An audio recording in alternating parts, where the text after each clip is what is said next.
So you've opened an envelope that you've been waiting for a long time, hoping for a big announcement. However, here's an even bigger announcement. Welcome to Fishing Without Bait, a lifetime without definitive expectations, where we help people explode into their life through full impact mindfulness. The only requirement, the only admission price is the honesty, open mindedness, and willingness to try. I'm Jim Ellermeyer. I'm a behavioral health therapist and your host for this podcast. And as promised for listeners of our previous podcast, we have an eclectic roster of guests. And today we have one of my favorite young ladies in the whole world. And I'd like her to introduce herself. Hi, everybody. I am Fatima. I am from Pakistan. I met Jim in 2017, I believe, when I was doing a rotation in Pennsylvania, where I had the pleasure of meeting Jim and working alongside with him for 2 months. I have been in the US back and forth since 2015, but I have been here from 2018. I'm currently doing my residency training in psychiatry. I am a year out and then I will graduate and will be practicing as an attending psychiatrist. Oh, wonderful. So, could you tell us a little bit about your life in Pakistan? So I am the youngest of five sisters. Um, so I always kind of joke that rather than having one mother, I had six mothers growing up. I was born in a very small city named Multan, where I spent the first 12 years of my life. And then we moved to a slightly bigger city. It's quite famous, named Lahore. Um, I then went on to finish my med school from Pakistan, and then I came here.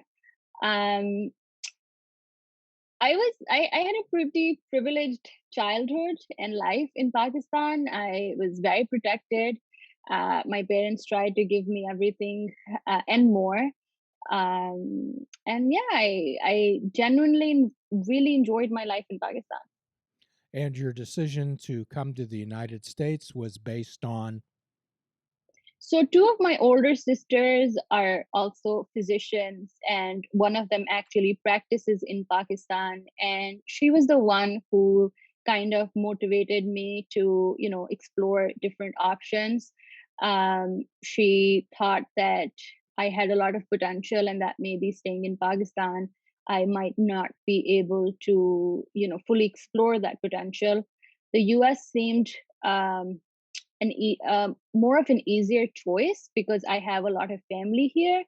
And then in general, obviously the training in the US is world renowned. So that's kind of like what paved my way. And then one of my best friends was actually also coming to the US. So it just, worked out. Obviously, the world is constantly shifting and changing its viewpoints and rules and regulations. So, how does somebody from Pakistan get to the US in 2017? Actually, the first time that I ever came to the US was in 2015, and I had come in to do a couple rotations in Arizona where my sister lived and currently also lives. And I also took my first exam for the USMLE. So just in general, applying for observerships or like clinical rotations is quite a difficult process, and you need to start doing that at least a couple years in advance. So, for example, if I had wanted to come here in June or March of 2015, I needed to start working on it by 2013 or the latest by early 2014 to kind of like, have to uh, email and reach out to different doctors to see if somebody would be willing to let you do a rotation with them.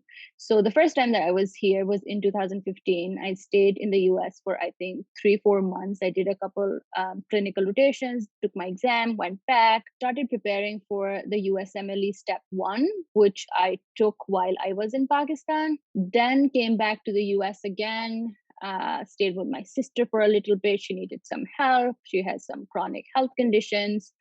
Then went back, and then in 2017, I had heard from a senior of mine about this outpatient clinic in Export, Pennsylvania. So I reached out to the doctor there, and I reached out to his assistant, and we started working on the process of my doing a rotation there. So that's how I got to the US in 2017. um, I had a couple other rotations in different cities. I believe I went to Cincinnati for a month or so. And then after that, I eventually went back to Pakistan in October of 2017. So tell us the difference in cultures that you found between Pakistan and the US. One of the biggest, obviously, differences is just the language, right? In Pakistan, we speak Urdu. Our official language is English because we were a British colony. But in general, just speaking to, I guess, shopkeepers or just like our regular language back home is Urdu. Um, and then, other than that, just since it's an Islamic country, there are, differences in clothing, in how, men and women interact with each other, how they carry themselves. Um, but a thing that really pleasantly surprised me about the US was just how nice people are. Like, I wasn't used to people saying thank you to me or holding the door for me or, wishing me a good day. And to be very honest, it took me a while. Like, I sounded very fake to myself whenever I would, wish somebody that have a good day, and just making small talk. I used to feel really, really awkward. But I think that was something that I hadn't noticed, maybe watching TV or watching different sort of movies or in books. I think that's not something that's that apparent, maybe. How fluent in English were you before you came to the United States? I was, pretty fluent. I went to a really good school, and then my mother is actually an English teacher who taught English literature to like college level students. So reading was a big part of our lives. Growing up, we were encouraged to read for leisure. Um, so I was very fluent in English. I think now it's more kind of like becomes second nature. Now, sometimes when I have to speak in Urdu with a patient, it takes me like a while to think of the right term. But, yeah, so I was pretty fluent. Perhaps, as everyone out there knows from previous podcasts, I'm a great admirer of Dr. Safter Chaudhry. And one of the things that he liked to do was to give foreign medical graduates a chance. And so, how did you contact Dr. Chaudhry? How did you hear about him? I mean, my gosh, we were in a small little town in western Pennsylvania. So there was another medical student who was my senior who had done a rotation with Dr. Chaudhry. He, when you come to the US or when you plan to come to the US, there's a small proportion of medical students from your own college or your own med school who are planning to come to the US, and even smaller proportion are the people who want to do psychiatry. So aspiring psychiatry residents, it's like, I don't know, if for example 100 people apply in a year, maybe they're like two or three, um, from Pakistan, which I know is a generalization, but it's a very, very small proportion. So when one of my mentors found out that I wanted to do, psychiatry, he was the one who connected me with Faisal, who was a year ahead of me from med school, who had done his rotation here with Dr. Chaudhry. So he was the one who got me in touch. Actually, he was the one who sent me the information about Sinclair and the website, and then I just filled in the form and emailed Chris, and then Yes, Chris replied to me, and then that's how it just happened. I remember Faisal well. Yeah.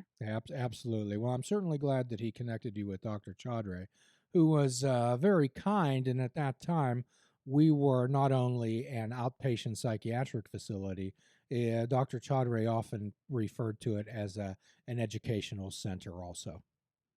Hmm. So after you left Seclair, and actually, Fatma, you're the only one of two um, medical residents there that actually got a residency in the United States. I don't know if you're actually aware of that or not. So, what type of qualities do you think that you had let you fit in with Seclair, and particularly your interest in the field of psychiatry? I think my interest in psychiatry just stemmed from a very basic level, just, growing up.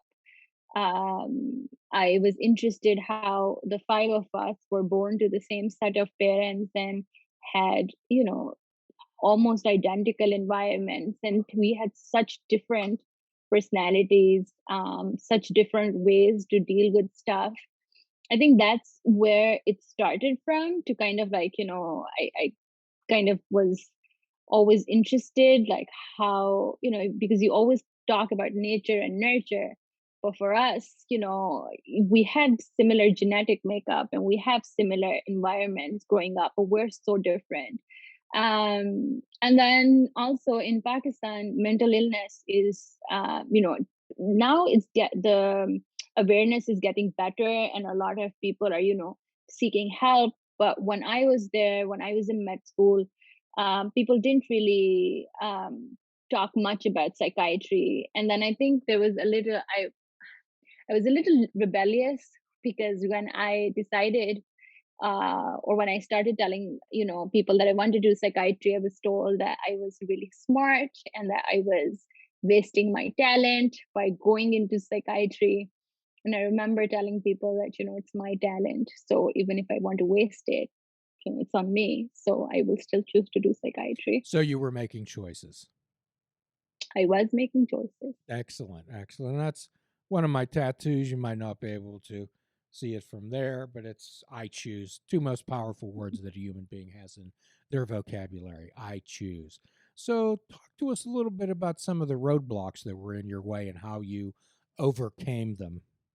I was, maybe, like, looking back from here, I don't feel like I had really big obstacles. But I think, there were certain things for sure, particularly when I was applying, when I was preparing for the steps. At times I felt like I wouldn't be able to take the exam, or because I would just never feel like I am, I've done enough.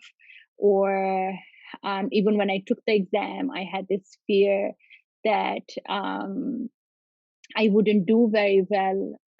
But I think that came from my father. Um, like, just he just had this unwavering faith in me. He was very, when I didn't have confidence in myself, he was the one who kind of like helped me in that regard, and not just in me, but he also had faith in his God. So he would always tell me that, you do as much as you can, and then you leave it to God. And I think that's the kind of like philosophy that I have about life, that I can only do so much. So I'll do as much as I can, and then I will leave it in the hands of God. Well, that's one of the basic 12-step philosophies, Fatma, is that we do the footwork and let God determine the results.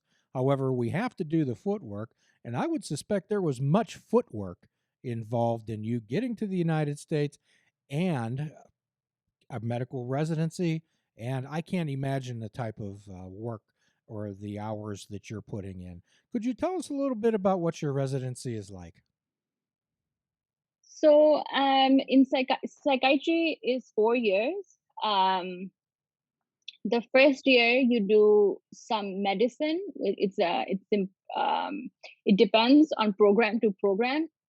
For my program, we did 4 months of internal medicine and 2 months of neurology, and the rest 6 months we do psychiatry. Um, for psychiatry in the first and second year, there are like a mix of rotations that you do some inpatient psychiatry, sometimes some weeks you have to do inpatient night rotation where you work from 8 p.m. to 8 a.m. and you're covering like all the floors. So if there are any new admissions, you see them. If there are any medical issues, you take care of them. If somebody is is going undergoing a crisis, there's like agitation or any sort of self-injurious behavior, you're the person who's responsible for that. You obviously have supervision and you have help. You can reach out to your attendings, but you're the main person that the nursing staff is going to call. Then we have in the hospital that I work in, we have our own CPEP, which is the psychiatric comprehensive psychiatric emergency program. So we have our daytime rotation, we have our nighttime rotation. Right now I'm in my third year, so it's primarily outpatient. So I have my own patients that I see from 9 to 5. We also in third year do consult calls. So how that works is that any anywhere in the hospital, in an emergency room, in the medical emergency room, pediatric emergency room, or any one of the floors, if there is a need for a psychiatric consult, we are the ones who respond to that. What is a typical day like for a medical resident? So that depends. It depends on what rotation you're in, or what year you're in, or what specialty you're in. For in general, in psychiatry, in third year, my day looks at like I get to the clinic at 9. I see new patients, like I see an intake, I can see an outpatient consult that is usually from 9 to 12. Then we have lunch from 12 to 1, and then 1 to 5, we have our follow up patients that we see. That could be a medication management, or it could be a therapy case. Days that we're on call, our call starts after 5 p.m. and then it goes till 8 a.m. the next day. So we essentially work 24 hours. Okay. So, how does that affect your life? Your life, if there is a life for you outside the hospital. So the 24-hour shifts actually, how they affect my life is that the day before, I'm kind of anxious and apprehensive about that call. Um, while you're at work, you don't really have time to think about anything else. So you're just like, okay, one patient at a time, one thing at a time. A lot of times there are calls when you don't get any sleep at all. So you are essentially awake for 24 hours. And then the next day, when you come back home, you're usually so tired that you just sleep all day, and it takes like a couple days to kind of like get rid of that fatigue. So I would say it does affect my functioning a little bit. Um i i do the minimum possible that I need to do in my life outside of work to kind of like get by.